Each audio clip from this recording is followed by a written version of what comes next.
Hello everyone. मैं हूं दिग्नेश राजपूत।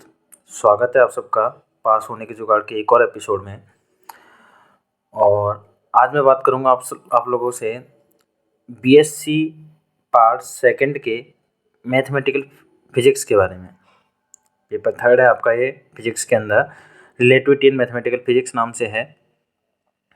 इसमें यूनिट नंबर फर्स्ट की बात करें, यूनिट फर्स्ट अपनी है curvilinear coordinate system and tensors के बारे में बात करती है अपन से।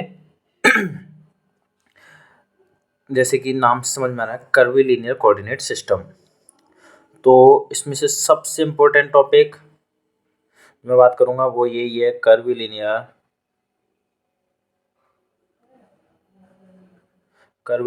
Coordinate system. ठीक है, कर्वीलिनियर कोऑर्डिनेट सिस्टम सबसे इम्पोर्टेंट है। एग्जाम में भले ही से नहीं आए पर इसके बिना आप कुछ भी इसमें नहीं कर सकते हैं। ठीक है, जैसे कार्टेशियन कोऑर्डिनेट सिस्टम पढ़ा था, ऐसे ही कर्वीलिनियर कोऑर्डिनेट सिस्टम है, जो कि Cartesian coordinate system Cartesian Hindi वाले बोलेंगे काल्पनीय निर्देश तंत्र और बेलनी निर्देश तंत्र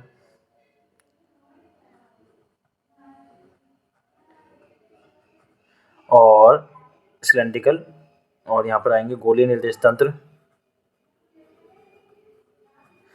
गोलीय निर्देश तंत्र। ये तीनों क्या हैं, इसके एक स्पेशल केस हैं कर्वीलिनियर कोऑर्डिनेट सिस्टम के। तो कर्वीलिनियर कोऑर्डिनेट सिस्टम अपना जनरल है।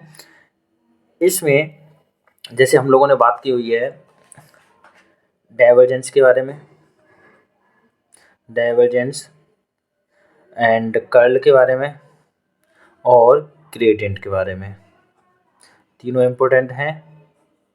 ठीक है, इसको नोट करते अपन डेल डॉट, कोई भी ए वेक्टर आ जाएगा, डेल क्रॉस ए वेक्टर, और यहाँ पर आ जाएगा तुम्हारे पास ग्रेडियंट फाई। ठीक है, तो इन तीनों को डेराइव किया गया है अपन ने किसमें, कर्वीलिनियर कोऑर्डिनेट सिस्टम के अंदर। ठीक है, कर्वीलिनियर कोऑर्डिनेट सिस्टम में अपन ने इन तीनों को डेराइव किया है। उसके बाद में डेरिवेशन के बाद में आपसे पूछ सकता है कि derive an expression for divergence of A vector या फिर कर्ल ऑफ ए वेक्टर या फिर ग्रेडियंट फाई इन कर्वीलिनियर कोऑर्डिनेट सिस्टम। ठीक है, क्या कह रहे हैं अपन यहाँ पर कि डाइवर्जेंस सदिश क्षेत्र के डाइवर्जेंस का या फिर सदिश क्षेत्र के कर्ल का या अदिश प्रवणता का बीजीय व्यंजक वक्र रेखीय निर्देश तंत्र में ज्ञात करो।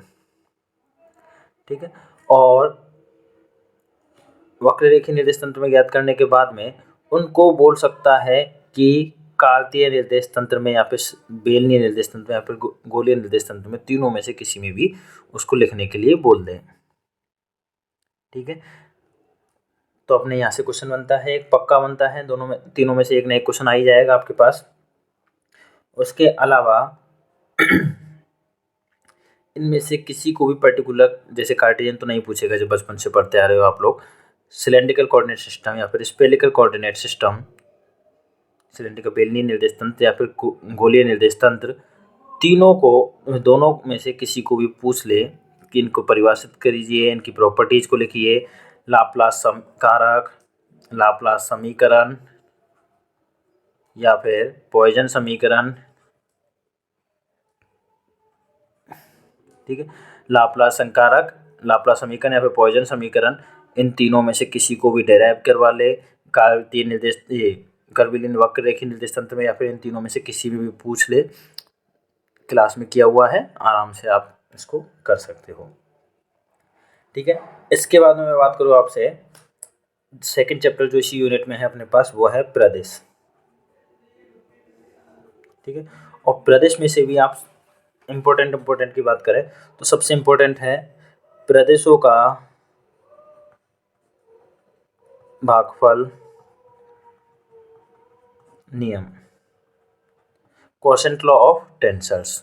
ठीक है, टेंसर्स के अपन भागफल नियम की बात करेंगे, और इसके साथ में आप पढ़ोगे सहचर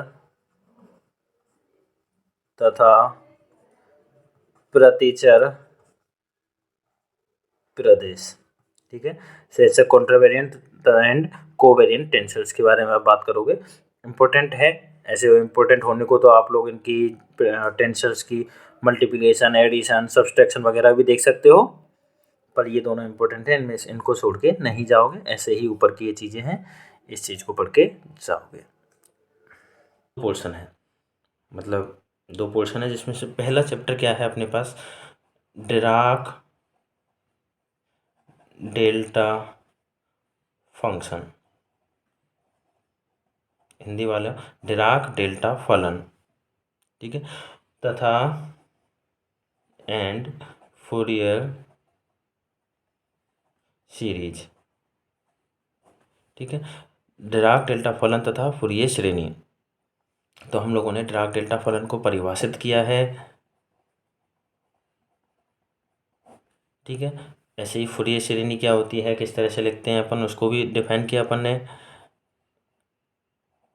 ठीक है।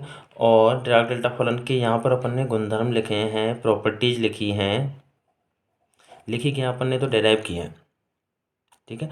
तो उनमें से आपको डिराक डेल्टा फलन क्या होता है परिभाषा दीजिए, और साथ में आपसे पूछ दे कि इसकी कोई प्रॉपर्टी है ये वाली, और इसको डेराइव कीजिए कैसे आ रही है। 5 नंबर के अंदर, 10 नंबर के अंदर आपको ऐसे क्वेश्चन पूछ सकता है। ऐसे ही फूरियर सीरीज अपन ने डिफाइन की थी, इसके प्रतिबंध लिखे थे, कंडीशंस लिखी थी अपन ने इसके लिए, और इसके साथ में जैसे अपन के पास कोई फंक्शन दे दिया एफ ऑफ एक्स बराबर के एक्स साइन एक्स, या फिर अपन को देते हाफ वेव रेक्टिफायर, अर्ध तरंग दृष्टिकारी, तो इनके लिए अपन लोगों ने क्या किया है, फूरियर सीरीज डिफाइन की है, फूरियर सीरीज लिखी हुई है अपन ने। तो कैसे लिखते हैं अपन, ए नॉट ए एन तथा बी एन का मान निकालने के बाद में अपन उसको फूरियर श्रेणी के रूप में लिख देते हैं। तो वो अपन को पता होना चाहिए कि किस तरह से लिखा जाता है। फंक्शन वो चेंज कर सकता है, न्यूमेरिकल वाला पोर्शन है, तो मैथमेटिकल फिजिक्स है, तो यहाँ पर क्वेश्चन जरूर नहीं कि वही सेम आ जाए, तो हमें लिखना आना चाहिए कैसे लिखते हैं, और ज़्यादा इसमें ज़्यादा डिटेल में नहीं जाना है। और अगर मैं सेकंड पोर्शन की बात करूँ, तो सेकंड पोर्शन में आप पढ़ सकते हो यहाँ पर आकाशवत सदिश,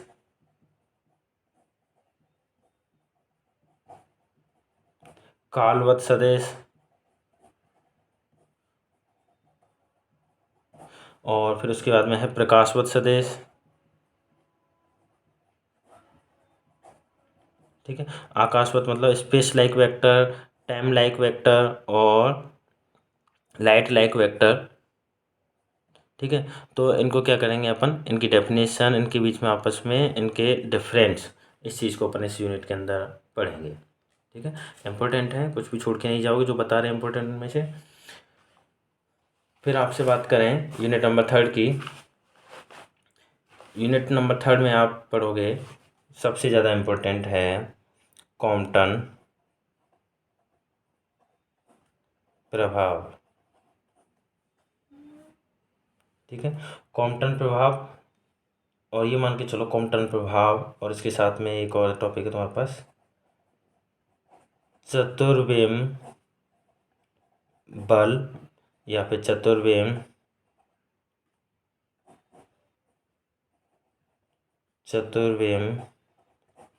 वेग की लांबिकता। क्वेश्चन कराया हुआ क्वेश्चन है क्लास में, कॉम्पटन प्रभाव भी कराया हुआ अपन ने, और ये भी कराया है, चतुर्वेम बल और चतुर्वेम वेग की लांबिकता अपन ने क्वेश्चन क्लास में कराई हुई है, तो वहाँ से देखना। फिर उसके बाद में युग्म उत्पादन, अनुप्रस्थ युग्म उत्पादन, पेयर प्रोडक्शन जिसको बोलेंगे, इसको कॉम्पटन इफेक्ट बोलते हैं, ठीक है। इसको बोलोगे आप फोर फोर्स, और ये वेग आ गया तो फोर चतुर्वेम, 4 डायमेंशनल अपने पास वेलोसिटी हो जाएगी यहाँ पर। युग्म उत्पादन अपने पास हो जाएगा पेयर प्रोडक्शन, ठीक है। और फिर अपने पास है अनुप्रस्थ तथा अनुदैर्ध्य, अनुप्रस्थ तथा अनुदैर्ध्य डॉपलर प्रभाव, इंग्लिश वाले बोलेंगे यहाँ पर तो इंग्लिश वाले बोलेंगे इसको यहाँ पर longitudinal and transverse Doppler effect. ठीक है, और लास्ट में है अपने के पास इसी में देहली अभिक्रिया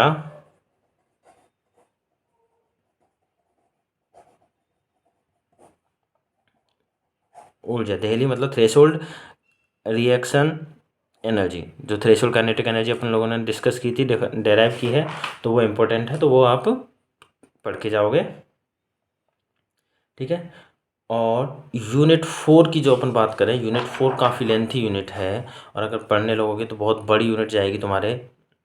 उसमें से सबसे पहले आप बात करोगे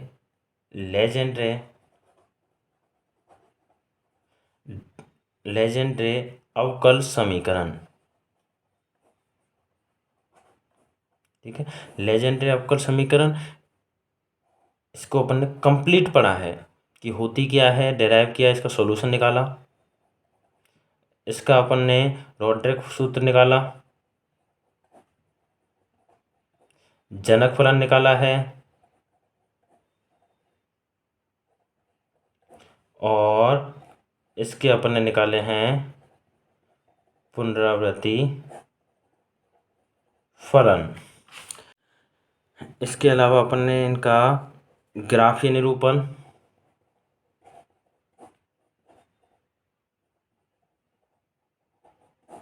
ग्राफीय निरूपण के बाद में हम लोगों ने डिस्कस किया है इसका लांबिकता प्रतिबंध। ठीक है, तो अपन ने क्या किया है, लेजेंड्रे अवकल समीकरण को, ये सारी चीज़ें इसके लिए अपन ने क्लास में डिस्कस की हैं, चाहे हिंदी मीडियम हो चाहे इंग्लिश मीडियम हो। और उसके बाद में मैंने बोला था कि लेजेंड्रे के अलावा बाकी के 3 जो अवकल समीकरण हैं अपने पास, कौन कौन से हैं, बेसल है, हर्माइट है और लागेर है, तो चारों के आप पुनरावृत्ति फलन और जनक फलन आप सबके करके जाओगे।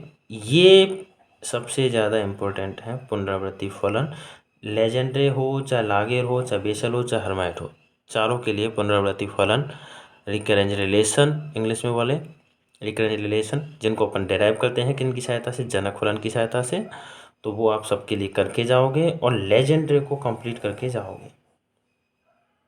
ठीक है, इम्पोर्टेंट बताया है, होने को तो बहुत बड़ा चैप्टर है, जैसे लेजेंड्रे के लिए पढ़ा था ऐसे ही लागेर के लिए पढ़ते हैं, ऐसे बेसल के लिए पढ़ते हैं और हर्माइट के लिए भी पढ़ते हैं, पर अपन सिर्फ क्या कर रहे हैं, इम्पोर्टेंट कर रहे हैं, तो लेजेंड्रे को कंप्लीट पढ़ोगे। लेजेंड्रे से कहीं से भी क्वेश्चन आ सकता है। उसके बाद में अपन क्या डिस्कस करेंगे, सिर्फ और सिर्फ जनक फलन और पुनरावृत्ति फलन किसके, बाकी की जो 3 अवकल समीकरण अपने पास बच रहे हैं उनके। ठीक है, और यूनिट 5 से अगर मैं बात करूँ तो यूनिट 5 में ज़्यादा आपको पढ़ने की ज़रूरत है नहीं है, मतलब होने को तो बहुत बड़ी यूनिट है वो भी, पर उसमें से आप सिर्फ पढ़ के जाओगे लाप्लास समीकरण,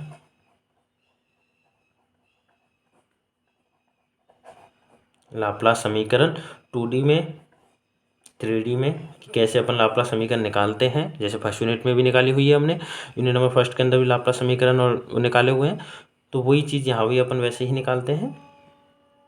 इस अवकल समीकरण को लिखना सीखते हैं। अब 2D 3D हो गई, उसके बाद में मैं बात करता हूँ गोलीय के अंदर भी, उसको सीख लेना कि गोलीय के अंदर कैसे निकालते हैं, अगर फर्स्ट यूनिट पढ़ोगे तो वहाँ से आ जाएगी वो, और उसके बाद में बेलनी के अंदर कैसे निकालते हैं।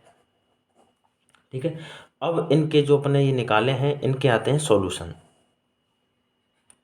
इन्हीं के अपन को क्या करना है, लाप्लास अवकल समीकरण के सॉल्यूशन कैसे निकालते हैं, तो उनकी सॉल्यूशन भी आप लोग देख के जाओगे। तो लाप्लास वाला पोर्शन है उसको आप कंप्लीट करके जाओगे यूनिट नंबर 5 के अंदर। इतना कर गए सफिशिएंट आपके लिए, पेपर के लिए all the best, thank you.